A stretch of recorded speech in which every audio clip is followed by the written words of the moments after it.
Hey everybody, we're here today. Wait, first off, hope you like the snazzy intro by Christopher Dick. The guy, he's a whiz with this stuff, so I'm linking his stuff in the description. If anyone needs help with this kind of thing, hire this guy, great guy. Anyway, what I'm here to talk about today actually is something that's been bothering me for a while and something I actually experimented a lot of different ways with, and that's trying to print the perfect base for your miniature. Now, some people might say, yeah, who really cares? But if you take the care into printing the miniature nice, painting your miniature nice, you want a nice looking base that you can print up and put it on. Now, we all know what the problems are. So let's talk about first of all, the different ways you can print bases. You can elevate it 45 degrees, so you're cutting the suction forces, reducing the layer lines, and then you have to put supports at the edge. Usually results in a little bit of damage there. You either have sanding to do there, or even a little repair, like add material in. The other thing is if you don't properly support going up, you will get a little uneven printing is the best thing I can say, where it just doesn't come out flat and perfect the way you want it to. Way number two you can print is basically vertically, which does give you pretty nice all around, but again, where you're supporting, you have the damage, you have some sanding to do, or some repair work. Plus, if the base has 3D elements, you might have extra supports to put on, which is a little bit of a pain, not the end of the world.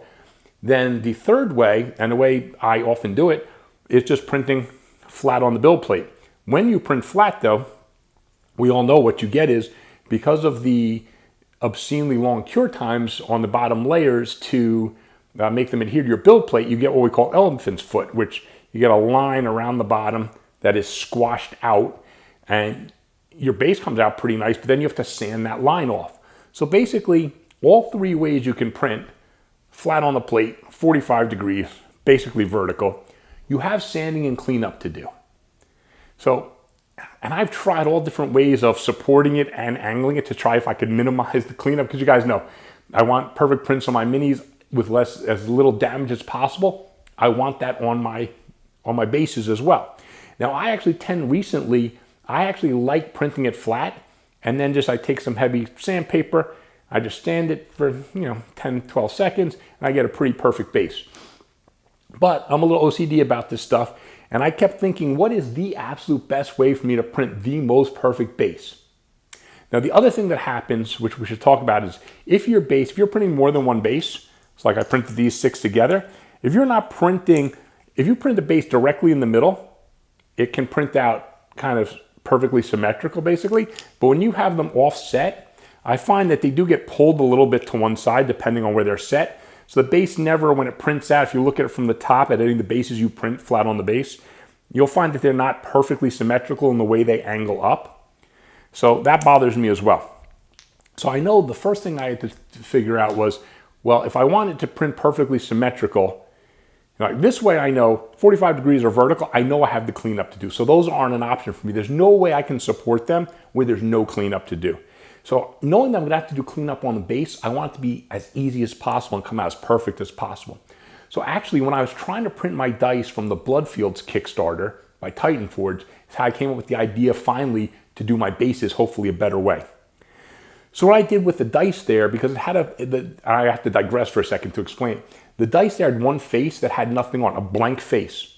So it didn't matter what happened to that face. You could put supports there, you could do whatever, because you could sand it down, you wouldn't see it. So the idea I came up with there was, because I wanted to not destroy it by sanding it, what I did was at the base of that dice, I put a little extra material under it to kind of absorb the elephant's foot that I could then sand off. After I did that, that got me thinking, oh my God, this is what I should be doing on my flat bases. So what I'm gonna show you when we go into Chitterbox here in just a minute is what I've done, and I'll tell you here, and you can watch the end or not, or you could go to the pictures and see all my comparisons. What I did was I added a small disc of material to the bottom of the bases. I added it so it's flat and then angles up a little bit so that it would be smaller than the base and then angle up toward the edges of the base. I then made it as thick as all my bottom layers added up. So if I'm doing 4 bottom layers, which I do normally at 0.04, I made the added material 0.16. That should eat up my 4 bottom layers, obviously. So any elephant's foot type effect should be on the 4 bottom layers. Then I can just easily, like I said, you're gonna have to sand no matter what you do, but sanding like this, all you have to do is put flat sandpaper, do this a few times and you're done, and the base comes out absolutely perfect. So those edges that I wanted perfect and the sides that I wanted perfect, I got it by adding a little thin disc of material underneath. And then you can mildly sand it off. In fact, it's so thin. This one I didn't sand yet, and when I put it down, you'll see pictures because I'm going to take pictures of this one unsanded.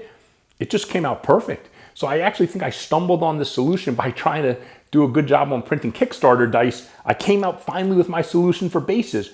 And I was also right by centering the disc exactly is the way to print it out perfectly. So if you truly want perfect bases, you're really crazy about it, you have to print one at a time and put it dead center.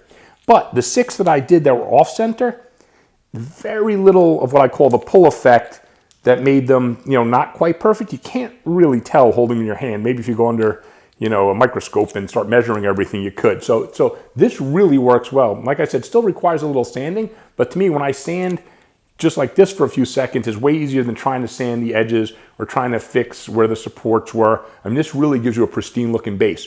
So we're going to jump into Chitterbox now, and I'm going to show you exactly what I did. Well, first, we have to jump into 3D Builder to show how I added the material. So it's really quick and easy. Then we go into Chitterbox.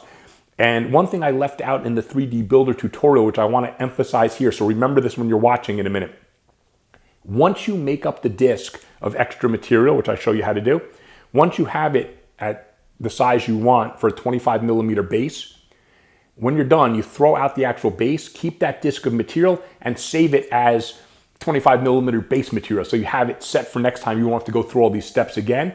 You can also size it to 30 millimeters and call it 30 millimeter base material, size it to 40 millimeter base material. You get the idea. So once you do this cutting that I'm going to show you in 3D Builder, you'll never have to do it again. All you have to do in the steps that follow is load that material into 3D Builder, load a base right on top of it, group them, export it as an STL, and boom, go print it and go print the best bases you've ever printed. I'm real excited. In fact, on the Artisan Guild Patreon, I'm going to start doing each base with this version as well. So if anyone wants to try out printing my bases like this, Artisan Guild is going to have them because I'm so excited by how nice the bases. I know it's geeky to be excited by how nice my bases turned out, but this was really, I've been waiting to print perfect bases. I feel like I'm finally doing it, so I'm pretty happy. So also in the pictures you're going to see, and I've labeled the bases 1, 2, and 3. These ones I did in the brown resin on my longer 30, done in different methods so I can show you. I've got one here, you'll see close-up high-res photos. This is a normal base printed flat on the base, and you'll be able to see this elephant's foot all around the outside, which I have to sand off. You'll see this big base, which I printed with the extra material and came out and in the center, and this thing just came out literally the best base I ever printed. And then you'll also see the 6 small ones, which I printed all off-center, all at the same time, and these also came out like amazing.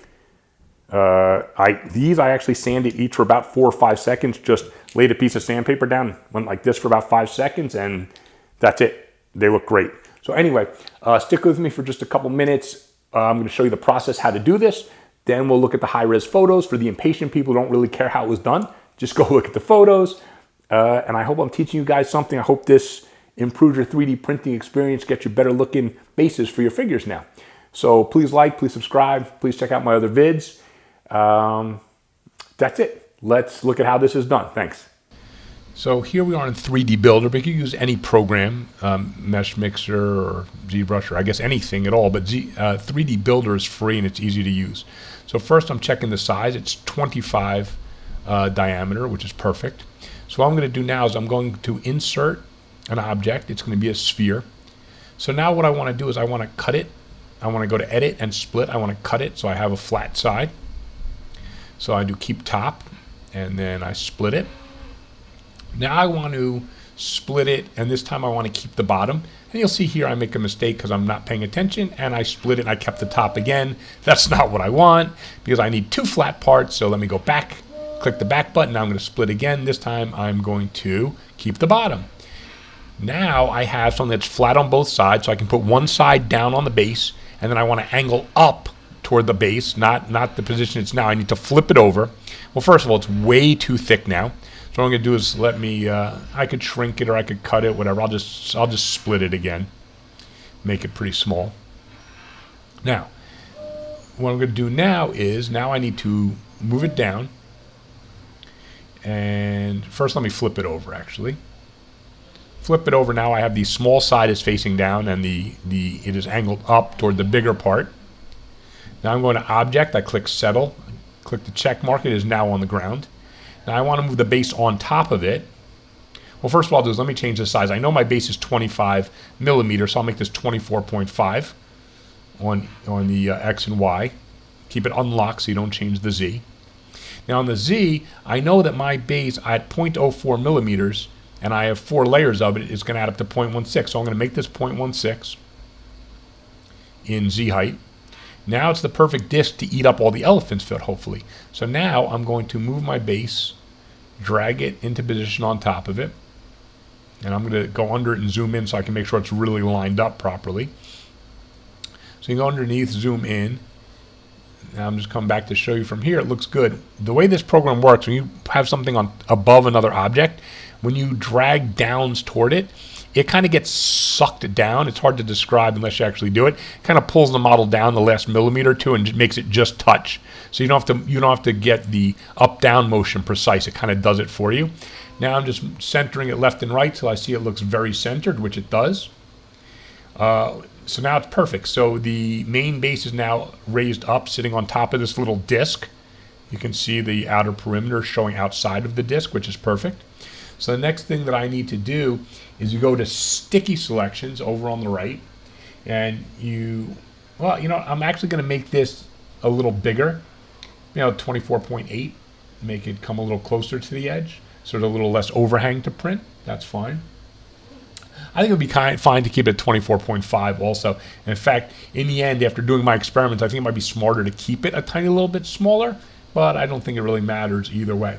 So here we go, Sticky Selection, click them both, and then click Group. Now it is one object, it is one base. From here, what you want to do is you want to just go and save it as an STL. And so I'm going to save it as base with added material, just whatever name you want to know that you added the disk to the bottom. And once you do that, then you can take it into whatever your slicer is, hopefully Chitterbox, where I'm going to go, and then just drop it onto the plate and print it. And there's one step I'm not doing here, which I'm going to talk about afterwards, but I left it out here, and I'll talk about it at the end. So now what I did was I dropped 2 bases into test, one normal one and one with the added material. So which I called flat for printing. So when I go underneath this in Chitterbox, you can see the one on the right, you see the green part's touching the base, the build plate.